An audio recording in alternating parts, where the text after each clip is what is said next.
Hello friends, કેમ છો બધા જ મિત્રો? ફરી એક વખત વિડિયો લેક્ચરમાં આપ સર્વ વિદ્યાર્થી મિત્રોનું હાર્દિક સ્વાગત છે. મિત્રો, વિધેય, સંબંધ, આ તમામ વાતો પરિપૂર્ણ કર્યા પછી આજે એક નવું ચેપ્ટર એટલે કે બીજા ભાગમાં આપણે પ્રવેશી જઈએ. સંકલન, ઇન્ટિગ્રેશન, ઇન્ટિગ્રલ્સ આવી રીતની વાત છે, એની શરૂઆત કરવાની છે. સંકલન કરવું એટલે આમ જો તો ભેગું કરવું એવું થાય.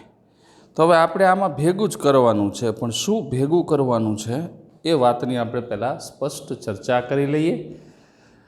આ ચેપ્ટરની અગત્યતાની વાત કરી લઈએ. જેમ સંબંધ અને વિધેય હતું એ જ પ્રમાણે આ પ્રકરણ પણ બહુ જ અગત્યનું છે. મિત્રો, ભાગ 2 ઉપર ભાગ 2નો કેપ્ટન કહીએ ને તો સંકલન છે. કારણ કે સંભાવના અને સદિશ આ બે ટોપિકને બાદ કરતાં બાકીના બધા જ પ્રકરણો સંકલન ઉપર આધારિત છે. એટલે જો તમારે સંપૂર્ણ માર્ક લાવવા હોય, સંપૂર્ણ એટલે 100માંથી 100ની જ વાત થાય એનસીઆરટી બોર્ડમાં, તો આ પ્રકરણ અતિ અગત્યનું છે. જૂના કોર્સમાં સંકલન છે ને બહુ ડિસ્પ્યુટ થઈને આવતું, મીન્સ અલગ અલગ ભાગમાં આવતું. ડિસ્પ્યુટ એટલે ભાગ પાડીને આવતું કે પહેલો ત્રીજા સેમમાં આવતું અનિયત સંકલન ભાગ 1, પછી ચોથા સેમમાં અનિયત સંકલન ભાગ 2 આવતું અને નિયત સંકલન આવતું. એ બધાને ભેગું કરીને આપણને આમાં મૂકી દીધું. અને તમે જોઈશો ટેક્સ્ટબુકમાં તો 7.1 થી 7.11 લગીનના હે, બરાબર. એટલે નાનું પ્રકરણ છે નહીં, મોટું પ્રકરણ છે. અને JEE વાત કરું ને તો JEEમાં અતિથી અતિ મહત્ત્વનું પ્રકરણ. આ 2 પ્રશ્ન આના હોય એટલે 8 માર્કનો ટોપિક JEEનો થયો, બરાબર. 2 પ્રશ્નો આમ જુઓ તો તમારે 4 આવે, કારણ કે 2 વાર JEEનું પેપર આવે. અને ગુજરાતમાં તો આનું પ્રભુત્વ હોય ને હોય જ તે. સંકલન પહેલાં તો એમ થાય કે સાહેબ આટલા બધા ચેપ્ટર છે તો આની જરૂર શું લેવા પડે? એ વાત એ સાચી છે કે આ પ્રકરણની જરૂર શું કામ પડી? કે માની લો કે d/dx x², આનું વિકલન કરવું હોય તો વિકલન પ્રકરણ આપણને બહુ સ્પષ્ટ સમજાઈ ગયેલું છે. અને મિત્રો, હજી કંઈક વિકલનમાં એક વખત છે ને તમે એક કામ કરજો, ફ્રી થાવ ને ત્યારે એક વખત રિપીટ કરી લેજો, બરાબર. એક વખત રિપીટ કરી લેજો એટલે કોઈ ચિંતા નથી. x² = 2x. મિત્રો, ઘણા બધા વિદ્યાર્થીઓ અને અમુક નાના ડાઉટ્સ પહેલાં પ્રકરણમાં છે, તો એ બધા જ ડાઉટ્સ તમે ભેગા કરીને રાખજો. તમે ખોટી ચિંતા ના કરશો. જ્યારે સમય મળે, જો ફોન ઉપર કે વોટ્સએપ ઉપરથી શક્ય હશે તો આપણે સોલ્વ કરી જ નાખીએ. પણ કદાચ ક્યારેક એવું થાય કે રૂબરૂ ભેગા થયા વિના સોલ્વ ન થઈ શકતો હોય તો અત્યારે તો સ્કૂલે આવું પોસિબલ નથી, બરાબર છે.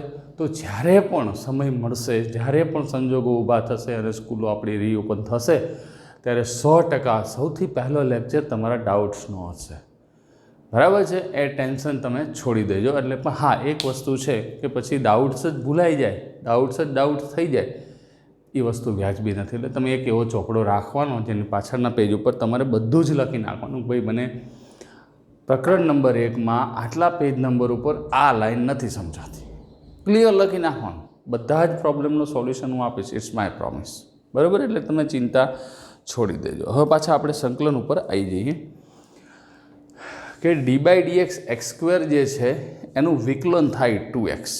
આ આપણને સ્પષ્ટ ખબર છે કે d/dx x²નું વિકલન 2x થાય છે.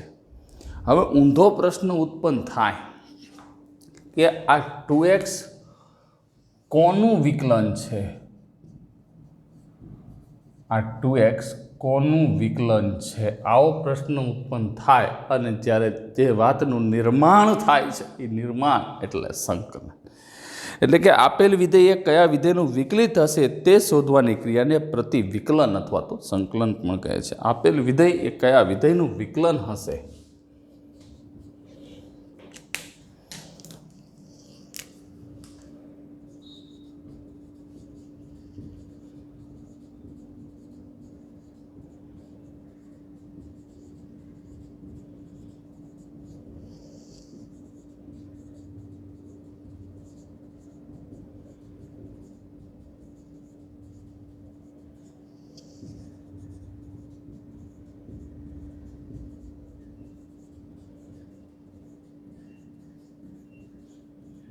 બરાબર, આપેલું વિધેય જે છે એ કયા વિધેયનું વિકલન છે એ મેળવવાની પ્રક્રિયાને પ્રતિવિકલન કહે છે.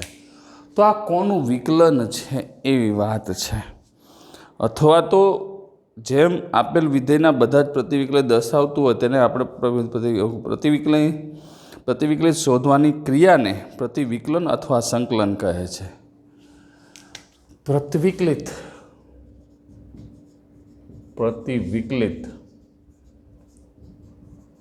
શોધવાની ક્રિયાને પ્રતિવિકલન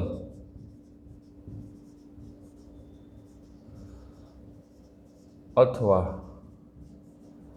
સંકલન કહે છે. બરાબર, આ પ્રતિવિકલન અથવા તો સંકલન કહે છે. આ પ્રકારની સમસ્યાઓ ઘણી બધી વ્યવહારમાં આપણને ઉદ્ભવતી હોય. દાખલા તરીકે વાત કરીએ કે કોઈક પણ ક્ષણે પદાર્થનો તાક્ષણિક વેગ જાણતા હોય તો સ્વાભાવિક રીતે આપણને પ્રશ્ન ઉત્પન્ન થાય કે આપણે કોઈ પણ ક્ષણે પદાર્થનું સ્થાન જાણી શકીએ.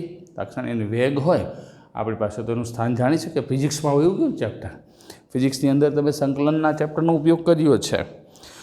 પણ એ વાત તો બરાબર છે, સંકલનનો વિકાસ કે સંકલન ચેપ્ટરની જરૂરિયાત શું કામ પડી? તમને એમ પૂછે કે ભાઈ સંકલનની શું કામ તમારે જરૂર પડી? આટલા બધા ચેપ્ટર તો તમારી પાસે હતા. તો સંકલનની જરૂરિયાત એટલા માટે પડી કે એક બે સમસ્યા એવી હતી કે જેનો ઉકેલ લાવવો બહુ શક્ય નહોતો. તો એના માટે કંઈક જરૂર હતી. તો એ જરૂર એટલે સંકલન. બરાબર છે. શું છે કે કોઈ પહેલી તો આ તમને વાત કરી કે કોઈ વિધેયનું વિકલિત જ્ઞાત હોય તો એ કયા વિધેયનું વિકલન છે એ જાણવાના પ્રશ્નોના એ ફળ સ્વરૂપ આપણને એક આની વાત થઈ. પછી બીજું એક અગત્યનું બીજું એ છે કે આપેલ નિશ્ચિત શરતો, સર્ટેન કન્ડિશન આપી હોય આપણને, એને આધીન આપેલો વિધેયનો આલેખ હોય. આલેખથી જે ગ્રાફ રચાશે આપણે નિઃસંકલનની અંદર પછી આના પછીનું ચેપ્ટર જે છે એમાં એ જ કરવાનું છે. આપેલ વિધેયના આલેખથી ઘેરાતા નિશ્ચિત પ્રદેશનું જો ક્ષેત્રફળ મેળવવાનું હોય તો એ શોધવાની પ્રક્રિયા પણ આના થકી જ આપણે ઉપયોગમાં લઈશું. એટલે આ બધાય પ્રશ્નોના ઉકેલ માટે અનિયત સંકલન, નિયત સંકલન આ બંને આ પ્રકરણની અંદર આપણને મળવાના છે. બરાબર, અને એ ખાસ સંકલનના મૂળભૂત પ્રમેય તરીકે પણ ઓળખાય. અને આખું ભેગું થાય ને એટલે સંકલન શાસ્ત્ર, ઇન્ટિગ્રલ કેલ્ક્યુલસ એવું બોલાય. બરાબર, નિયત સંકલન આવી જાય, સંકલન આવી જાય. એટલે ટૂંકમાં એ રીતે આપણે આયોજન કરીએ તો આપણને વધારે મજા આવે. ટૂંકમાં અલગ અલગ કિંમતોનું કોનું વિકલન લઈને આવે છે એ ફરીથી મેળવવાનું હતો. તો નિશ્ચિત પ્રદેશમાં એનો ગ્રાફનો આલેખ શું થાય એ મેળવવા માટે સંકલનની રિક્વાયરમેન્ટ ઊભી થઈ. ઘણી વખત વિકલનની વ્યસ્તક્રિયા તરીકે પણ સંકલન વપરાય છે. તો એ પણ જોઈ લઈએ.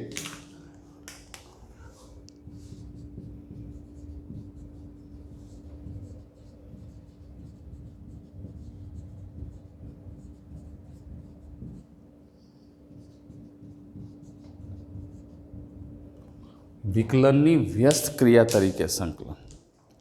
તો જો આપણી ટેક્સ્ટબુકમાં છે પેજ નંબર 238, વિકલનની ક્રિયાના વ્યસ્ત ક્રિયા હોય તેવી ક્રિયાને, વિકલનની ક્રિયાની વ્યસ્ત ક્રિયા હોય તેવી ક્રિયાને સંકલન કહે છે.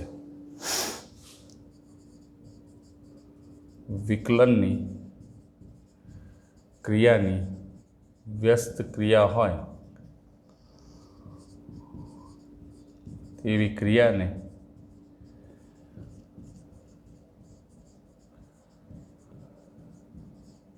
સંકલન કહેવાય. વિકલનની ક્રિયાની વ્યસ્ત ક્રિયા સંકલન. આપેલ વિધેયનું વિકલિત શોધવાને બદલે આપેલા વિધેયનું વિકલિત આપેલ હોય અને તે વિકલિત પછી પૂર્વક શોધવો હોય અને એવા પ્રશ્નોને સંકલનની ક્રિયા કહેવાય. જો શું કીધું છે ટેક્સ્ટબુકમાં જ આપ્યું છે, આપેલા વિધેયનું વિકલિત શોધવાને બદલે આપણે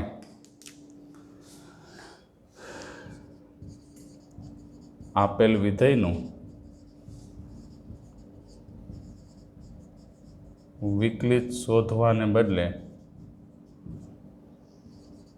એનું વિકલન નહીં ગોતો, કોઈ વિધેય આપ્યું એનું વિકલિત નહીં ગોતો, બદલે આપણે આપેલ વિધેયનું વિકલિત આપેલ હોય અને તે વિકલિત પરથી આપણને આપેલ વિધેયનું વિકલિત આપેલ હોય બદલે આપણને આપેલ વિધેયનું વિકલિત આપેલ હોય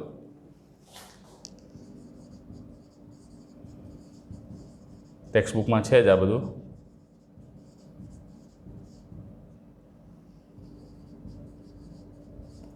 આપેલ વિધેયનું વિકલિત આપેલ હોય અને તે વિકલિત પરથી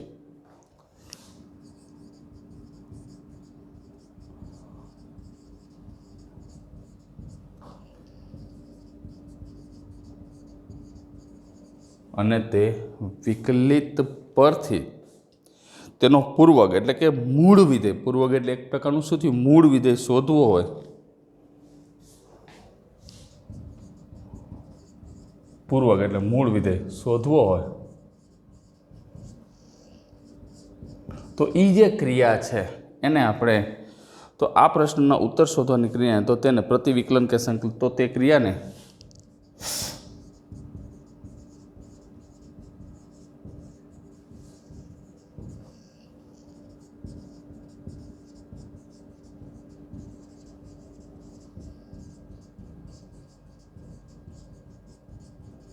પ્રતિવિકલન અથવા તો સંકલન કહે છે. બરાબર છે, આ સિમ્પલ વસ્તુ છે. એટલે ધીમે ધીમે એ રીતે આયોજન કરીએ. સંકેતમાં એને કેવી રીતે દર્શાવાય, શરૂઆત કરીએ સંકેતમાં integration f of x dx, I બરાબર, ઇન્ટિગ્રેશનનો સંકેત આઈ છે, આઈ બરાબર સંકેતમાં integration f of x dx વડે દર્શાવાય. જેમ આપણે વિકલનને ડી બાય ડીએક્સ દર્શાવતા હતા, એક્સ પ્રત્યે વિકલન integration f of x dx, એફનો એક્સને સાપેક્ષ સંકલિત, જેને એફનો એક્સને સાપેક્ષ સંકલિત કહે છે.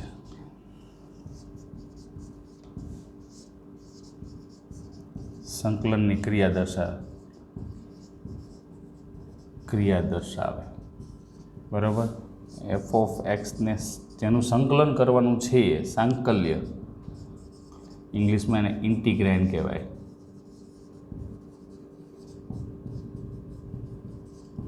બરાબર, સંકલન, સાંકલ્ય બધી જ એફનો સંકલિત, એફ ઓફ એક્સ. અને બીજી એક વાત તમને એ વસ્તુ મગજમાં રાખી દો કે ફિઝિક્સમાં તમે એક સૂત્ર લખતા હતા. જો હવે આપણે આના સૂત્રની જ વાત કરીએ, હું તમને અહીંથી જ શરૂ કરું. ફિઝિક્સમાં ભલે લખતા હોય પણ હવે આપણે શરૂઆત થઈ ગઈ છે સૂત્ર. અહીંયા બે પ્રકારે તમે યાદ રાખી શકો છો. આપણી ટેક્સ્ટબુકે પણ બે પ્રકારે યાદ રાખવા માટેના પ્રયત્ન કરાવ્યા છે. બરાબર છે, પણ આપણે આપણી મેથડથી જ ચાલશું. બરાબર છે. માની લો કે x⁻n નું વિકલન કરવું હોય તો n x⁻n-1 થાય. બરાબર છે. પછી x⁻n+1/n+1 નું વિકલન કરવું હોય તો x⁻n થાય. હવે એ વિકલન સંકલન પ્રતિક્રિયા છે, એ વસ્તુ આપણને ખબર પડી ગઈ, એ વાત આને સમજવાની છે. પણ એક સૂત્ર આપણી પાસે છે કે આવી રીતનું ઇન્ટિગ્રેશન x⁻n dx, એક્સની n ઘાતનું સંકલન કરવું હોય તો આવી રીતે થશે, x⁻n+1/n+1. મિત્રો, ઘણા બધા વિદ્યાર્થી મિત્રો ફિઝિક્સમાં આટલું જ લખતા હતા, પણ મેથ્સમાં આપણે અહીંયા સી સ્ક્વેર અચળાંક, સીને સ્ક્વેર અચળ કહીશું. એ અહીંયા ન લખો તો આપણે અહીંયા લખી શકો છો. તમે અહીંયા ન લખવું હોય તો સ્ક્વેર અચળ. બરાબર, આપણા મગજમાં એ વસ્તુ ક્લિયર થઈ જાય. આ આપણી પાસે સૂત્ર છે. x⁻n નું સંકલન શું થાય, x⁻n+1/n+1. આ ક્લિયર છે. હવે એમનામ લખીએ તો કંઈ પ્રશ્ન છે જ નહીં. શું કામ સ્ક્વેર અચળાંક સી આપણે લખવો પડે, એ પ્રશ્ન પહેલાં ઉત્પન્ન થાય. તો સ્ક્વેર અચળાંક સી લખવા પાછળનો હેતુ શું, ઉદ્દેશ્ય શું, એ આપણને ખબર હોય તો જ આપણને ગમે તે દાખલામાં +c લખવામાં કોઈ ચિંતા ન રહે. કે ભાઈ x² વિકલન 2x છે. હવે 2x કોનું વિકલન છે એ જાણવાની ક્રિયા એટલે સંકલન. તો જો 2x નું વિકલન કરું તો બે અચળ છે. હવે આની કેટલી ઘાત છે, 1 ઘાત છે. તો એક ઘાત છે તો આને આમ લખી શકાય 2 x⁻1+1/1+1 બરાબર 2 x² ભાગ્યા 2 2 ઉડી ગયું. તો જો x² પાછું મળી ગયું. તો અહીંયા વત્તા c લખવાની જરૂર શું કામ પડી? તો મિત્રો અહીંયા x² જગ્યાએ તો એની મૂળ વિધેય પાછું મળ્યું. x² જગ્યાએ માની લો કે x² + 5 આપો તો આનું વિકલન તો 2x જ થશે, કારણ કે 5 પોતે અચળ છે અને અચળનું વિકલન 0 થાય છે. એ આપણને બધાને પરફેક્ટ ખબર છે કે અચળ વિધેય હોય એનું વિકલન 0 જ થાય, આપણને ખ્યાલ છે પરફેક્ટલી. તો હવે અહીંયા જ્યારે પાછું આનું સંકલન કરીશ તો x² જ મળવાનું. તો આ x² + 5 અને x² બે વિધેય જુદા આવ્યા તો આપણે હરખાવો જોઈએ, એટલા માટે અહીંયા આપણે વત્તા આર્બિટરી કોન્સ્ટન્ટ c કરીએ છીએ, જેથી કરીને અહીંયા જે પણ યથેચ્છ કિંમત હોય એ કિંમત આપણે લખી શકીએ અને ન હોય તો 0 એક્સેપ્ટ કરી લેતું છે. તો એટલા માટે આપણે દરેક દાખલામાં સ્વયં અચળાંક c ને ઉમેરીએ છીએ. રેડી? તો આટલી વસ્તુ આપણા મગજમાં ક્લિયર થઈ ગઈ છે. આજે સૂત્રો અને સૂત્રોની જ વાત કરવાની છે, નવી કોઈ જ નહીં. બરાબર છે? જેટલા સૂત્ર પરફેક્ટ એટલી મજા આવશે. વારાફરતી વારા દરેક સૂત્રને વિચારીએ. ચોપડીમાં શું છે?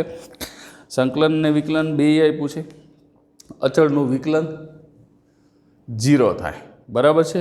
પછી એક્સનું x સ્વરૂપે સંકલન શું થાય? એક્સનું x સ્વરૂપે વિકલન 1 થાય. અચળનું સંકલન dx તો એ થશે x + c. શું કામ? તો કે આમ થશે ને xની 0 ઘાત. 0 ઘાત એટલે 1 થયું. તો શું થયું? 0+1/0+1 + c x + c. બધાનું સાબિત કરવું અઘરું પડે, કારણ કે સૂત્રથી જ આપણે દાખલાઓને ગણવાના છે એટલે ખાસ. પછી sin x નું વિકલન cos x, તો cos x નું સંકલન sin x. cos x dx તો એ થશે sin x + c. એક સૂત્ર સમજીને લખવાના છે. ટેક્સ્ટબુકમાં આપ્યા છે પાના નંબર 240 ઉપર. પછી જો -cos x નું વિકલન તો કે +sin x, તો આપણે શું કરશું? sin x નું સંકલન સીધું લખશું. sin x નું સંકલન -cos x. ઓલો બે ભેગા કરીશ ને તો પછી ઓલી સિરિયલ આવતી હતી ને ખીચડી, એના જેવું થઈ જાય. હવે તો 5 રૂપિયાની પડી ગઈ આવે ખીચડીનું. હા, વિદ્યાર્થી મિત્રો બહુ ખાય. રિસેસમાં અમે જોતા હોય ને તો બેઠા ખીચડી ખાતા હોય. કંઈ વાંધો નહીં, એ ખીચડી આમાં ન થઈ જાય, ખાસ ધ્યાન રાખવાનું. બરાબર છે? tan x નું વિકલન sec²x, તો sec²x નું સંકલન tan x. sec²x નું સંકલન થાય tan x. બરાબર છે? પછી -cot x નું વિકલન cosec²x, તો cosec²x નું સંકલન -cot x. બરાબર? આ cosec²x નું સંકલન છે. પછી sec x નું વિકલન sec x × tan x, તો sec x × tan x નું સંકલન. આ મસ્ત સંકેત છે ને સંકલન. sec x × tan x નું સંકલન ખાલી sec x. એ રીતે cosec x નું વિકલન -cosec x × cos x, તો cosec x × cot x.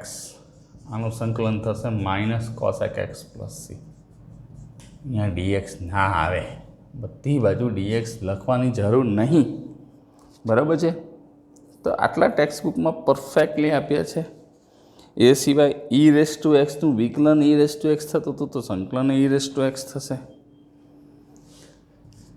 e⁻x નું વિકલન તો કે e⁻x + c.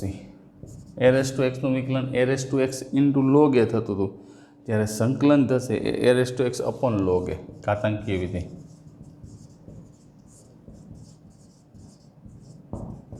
અને log x નું સંકલન શું થતું હતું? 1/x. તો અહીંયા ખાસ 1/x નું log x નું વિકલન 1/x થતું હતું. 1/x નું સંકલન log mod x + c.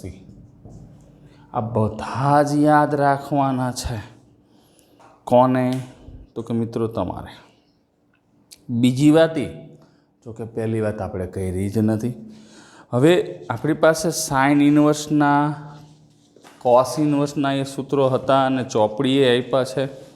બરાબર? બહુ સરળતાથી સમજાવવાના પ્રયત્ન કર્યા છે ચોપડીએ, પણ હું તમને એ જ વસ્તુ થોડીક બીજી એંગલથી સમજાવું છું, કારણ કે જેટલું પરફેક્ટ હશે એટલો જ તમને વધારે મજા આવશે. કારણ કે સમજાઈ ગયા હોય સૂત્રો તો જ તમે એને વ્યવસ્થિત રીતે ન્યાય આપી શકો.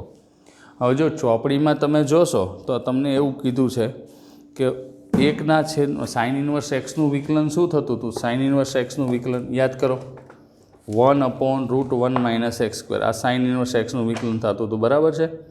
અને કોસ ઇન્વર્સ એક્સનું વિકલન શું થાય યાદ કરો, તો કે -1/√1 - x². આટલી વસ્તુ આપણને ક્લિયરલી ખબર છે, સાઇન ઇન્વર્સ એક્સની, કોસ ઇન્વર્સ એક્સની, બરાબર છે. તો હવે એ સૂત્ર તો સાચા જ છે. આમ તમે લખો 1/√1 - x². તો આના બે સૂત્ર થાય, એક તો સાઇન ઇન્વર્સ એક્સ થાય અને એક થાય માઇનસ કોસ ઇન્વર્સ એક્સ. બંને આપ્યા છે, હું બંને ભેગા જ લખું છું, ચોપડીમાં જ છે, જુઓ તમે, બંને આપ્યા છે, બરાબર છે. જવાબ આમાં કેવું હોય, સંકલનની અંદર એક દાખલાના એકથી વધુ સાચા જવાબો આવી શકે. ક્યારેક સાઇન ઇન્વર્સ એક્સવાળો જવાબ લખો તો પણ આની કિંમત એ થાય, આનું વિકલન કરો એટલે આ થાય, આનું વિકલન કરો એટલે આ જ થશે. પ્રતિવિકલનની ક્રિયા છે. પણ તમારા મગજની અંદર એ ક્લિયર હોવું જોઈએ કે એક દાખલાના એકથી વધુ સાચા જવાબો છે, તો આપણો જવાબ સાચો ખોટો એ ચેક કરવું હોય તો તમારા જવાબ અને આપેલ જવાબની બાદબાકી કરો, અને જો અચળાંક વધે તો સમજી લેવાનું તમારો જવાબ સાચો છે. અચળાંક ગમે તે વધી શકે, બરાબર. સ્વેર અચળાંક એટલા માટે જ કરીએ છીએ આપણે, આર્બિટરી કોન્સ્ટન્ટ અને કોન્સ્ટન્ટમાં ઘણો બધો તફાવત, બરાબર છે. કોન્સ્ટન્ટ હોય ને એ ફિક્સ જ હોય, ચેન્જ ના થાય, જ્યારે આર્બિટરી કોન્સ્ટન્ટ રિક્વાયરમેન્ટ પ્રમાણે ચેન્જ કરી શકાય છે. રેડી? આ વસ્તુ તમારા મગજની અંદર સેટ થઈ જવી જોઈએ. તો આ ટેક્સ્ટબુકમાં છે. એ સિવાય tan ઇન્વર્સ એક્સનું શું થાય છે, તો કે 1/1 + x² વિકલન, બરાબર. તો અહીંયા આનું સંકલન થશે પ્લસ tan ઇન્વર્સ એક્સ અને અથવા તો માઇનસ કોટ ઇન્વર્સ એક્સ. હજી બોલા માનાંક એક્સવાળા બાકી રહ્યા છે, તો 1/(x વર્ગમૂળમાં x² - 1 આવું છે ને, dx / (x √(x² - 1). તો અહીંયા પણ તમે લખી શકો છો કે sec inverse x plus e અથવા તો minus cosec inverse x plus a. આ બે એના જ સૂત્ર છે, બરાબર. નિશ્ચિત શરતો x greater than 1 માટે આ વસ્તુ સાબિત થાય. આ બે જે છે (x greater than 1 માટે થાય. તો આ સૂત્રો તો બધા ટેક્સ્ટબુકમાં પ્રિન્ટેડ જ છે, એમાં કોઈ ફેરફાર નથી. બધા જ સૂત્રો ટેક્સ્ટબુકમાં લીગલી પ્રિન્ટેડ છે, બરાબર. કોઈ એમાં ચિંતા નથી. પરંતુ કિંતુ ઇન્તુ આ બધી જ વસ્તુને મગજની અંદર રાખવી હોય તો આ તો છે ને એક માટેનું સૂત્ર. એકની જગ્યાએ અહીંયા 16 આપી દઉં તો 9 આપી દઉં તો 15 આપી દઉં તો 25 આપી દઉં તો આ બધા એકડા રહી અહીંયા, તો પાછા પ્રોબ્લેમ થાય.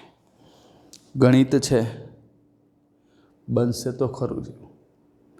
તો આના સૂત્રોને ઓરિજિનલ સ્વરૂપે મારે તમને દેખાડવા મારી ફરજિયાત વાત થઈ જશે.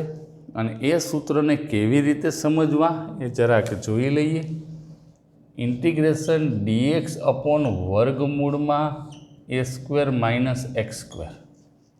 બહુ ધ્યાનથી, બહુ એકાગ્રતાથી અને બહુ શાંતિથી સમજો કે વર્ગમૂળમાં a² - x² છે, તો આનું સૂત્ર તમારે આવશે sine inverse x / a, sine inverse x / a plus e અથવા તો minus cos inverse x / a plus e. બંનેમાંથી કોઈ પણ સૂત્ર તમે વાપરી શકો છો અને જવાબ સુધી પહોંચી શકો છો, જેમાં કોઈ જ ચિંતા રહેતી નથી. બંનેમાંથી કોઈ પણ સૂત્ર તમે શાંતિથી વાપરી શકો છો. હવે અહીંયા શું થયું કે આનું તમે વિકલન કરો એટલે તમને આવું વસ્તુ મળે, પણ તમારા મગજમાં એ હોવું જોઈએ કે અહીંયા એની જગ્યાએ શું છે, બરાબર છે. અહીંયા 1 માટે હતું એટલે સાઇન ઇન્વર્સ એક્સ થતું હતું. મિત્રો આને છે ને પ્રોબ્લેમ શું છે, આ x² + a².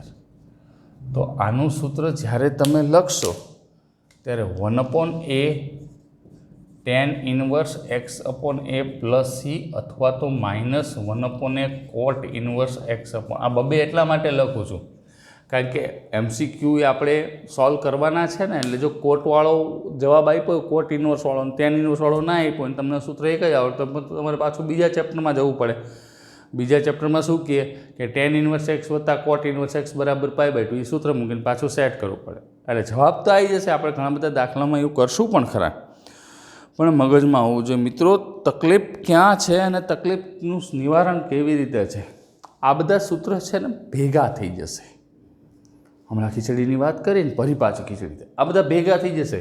જો હું હજી લખાવું, જેમ જેમ લખાવતો જઈશ એમ તમને ખબર પડતી જશે. પછી આની વાત કરીએ. હવે અહીંયા dx અપોન વર્ગમૂળમાં x² પ્લસ a², તો લોગ માનાંકમાં x પ્લસ વર્ગમૂળમાં x² plus a² plus c. પછી અહીંયા dx અપોન વર્ગમૂળમાં x² માઇનસ a² બરાબર લોગ માનાંકમાં x પ્લસ વર્ગમૂળમાં x² minus a² plus c. હવે અહીંયા તમારે શું વિચારવાનું છે, શું સમજવાનું છે, શું આગળ વધારવાનું છે, એક વસ્તુ તમારા મગજમાં ક્લિયર રાખવાનું, ક્યારે કયું સૂત્ર કેવી રીતે વાપરવું. યાદ રાખવા માટે અત્યારથી સ્પષ્ટતા કરી દઉં છું. એક જે છે વર્ગમૂળવાળું છે, એક જે છે વર્ગમૂળ વગરનું છે. તો તમે તમારી કોઈ એવી ટેકનિક બનાવવાની તમને ખબર પડી જાય. નહીં તો શું થાય, આ વર્ગમૂળ વગરનાની જરૂર હોય, તમે વર્ગમૂળવાળો સૂત્ર મૂકો, બીજું કંઈ ન થાય. એ દાખલો ખોટો પડે, એના માર્ક ન મળે, પરીક્ષામાં ટકા ઓછા આવે, રિઝલ્ટ આપણું બગડે. એવું નથી કરવાનું, એવું કરવાનું નથી. બરાબર છે? પરફેક્ટ સમજણ સાથે જ ઉતરવાનું છે મેદાનમાં. વર્ગમૂળ હોય તો શું થાય, આને તમે યાદ રાખવું હોય તો લોગમૂળ x પ્લસ છેદ, લોગમૂળ x પ્લસ છેદ, છેદ એટલે અહીંયા જે હોય તે જ લખવાનું, લોગમૂળ x પ્લસ છેદ, લોગમૂળ x પ્લસ છેદ. કાંઈ વર્ગમૂળ વગરનું છે તો tan ઇન્વર્સ. આ વર્ગમૂળ આ ન્યૂટનનું એપલ સાઇન ઇન્વર્સવાળું, એ આપણે ખાસ પછીથી સમજશું કેમ ન્યૂટનનું એપલ કીધું, એ પણ વાત કરશું. હવે માનાંકમાં x એટલે સેક ઇન્વર્સ એક્સવાળા જે સૂત્રો આપણી પાસે બાકી છે એ પણ આપણે લખવા તો પડશે, એના વિના તો ચાલશે નહીં. માનાંકમાં x root x² minus a², અહીંયા છે ને સેક ઇન્વર્સ, dx અપોન માનાંકમાં x root x² minus a², તો આ થશે 1/a sec inverse x upon a plus c, અથવા તો minus 1/a cosec inverse x upon a plus. તમારે એ પાછું ધ્યાન રાખવાનું, ક્યાં 1/a આવે, ક્યાં 1/a ના આવે, એ બધી જ માહિતી તમારી કને હોવી જરૂરી છે. બરાબર? આ બે વર્ગમૂળવાળા થઈ ગયા. વર્ગમૂળવાળું, વર્ગમૂળ વગરનું અહીંયા બાકી છે. a² માઇનસ x² વર્ગમૂળમાં છે, વર્ગમૂળ વગર બાકી છે. તો જો અહીં ખાસ dx upon a² minus x². મિત્રો, આ સૂત્ર આવે ને એટલે આપણી પાસે જેટલા વિદ્યાર્થી હજી સુધી ભણીને ગયા ને પહેલાં એક શબ્દ બોલશે. શું બોલશે? એપલ. અને પછી સૂત્ર લખશે. શું બોલશે? એપલ. મિત્રો, યાદ રાખવાની ટ્રીક જ છે, કારણ કે બધું જ્યારે મિક્સ થઈ જતું હોય તો અલગ અલગ આપણે કોઈ ફરવા ગયા હોય ને કોઈ સોસાયટી બધી હરખી હોય તો આપણે એક નિશાની રાખી. કેવી નિશાની રાખી? અહીંયા લાલ ગાય બેઠી હતી એવી નિશાની ન રાખાય. ગાય તો બેઠી હોય તો ઊભી થઈ જાય, જતી રહે. પણ એવું નિશાન રાખીએ કે અહીંયા આવું એક ઘર હતું જેના ઉપર આ લખેલું હતું, કારણ કે એ ઘડીકમાં ફરી નથી જવાનું કે પડી નથી જવાનું. બરાબર છે? અથવા તો એ સોસાયટીના ગલી ઉપર આવું ટીસી હતું કે આ XYZ કોઈ પણ વસ્તુ આપણે એવી જે સ્થાયી વસ્તુઓ એવી યાદ રાખીએ છીએ. અહીંયા ગાય બેઠી હતી, અહીંયા બે ભાઈ ઊભા હતા, અને એવું ન યાદ રખાય. બરાબર? કારણ કે એ તો બધું ઘડીકમાં જતું રહે. તો અહીંયા આ સૂત્ર લખું છું ત્યારે ખાસ તો આની અંદર પહેલાં 1/2a log mode x plus a upon x minus a plus c. હવે જો અહીંયા એપલનો મતલબ શું હોય? એ પહેલાં હોય, અહીં પહેલાં છે, પ્લસ આ પ્લસ લેવાનું.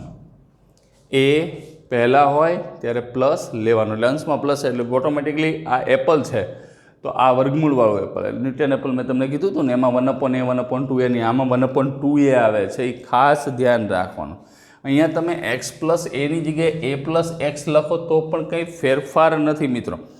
માનાંક છે એટલે કદાચ માની લો કે ઘણા દાખલામાં આમ a plus x upon a minus x આમ આપ્યું, તો એમાં કોઈ ટેન્શન લેવા જેવું નથી. એ થાય, એ વેલિડ જ છે, બંને સમાન જ કહેવાય. બરાબર? એમાં ટેન્શન નહીં લેવાનું. પછી એ પ્લસ હોય ત્યારે પ્લસ. હવે અહીંયા ઓપોઝિટ આપું કે dx અપોન જો આ બાકી છે જોઈ લો. તમને એમ થાય કે સાહેબ એક જ હરખા સૂત્ર આવે છે, x² - a², આ વર્ગમૂળવાળું છે, વર્ગમૂળ વગરનું બાકી.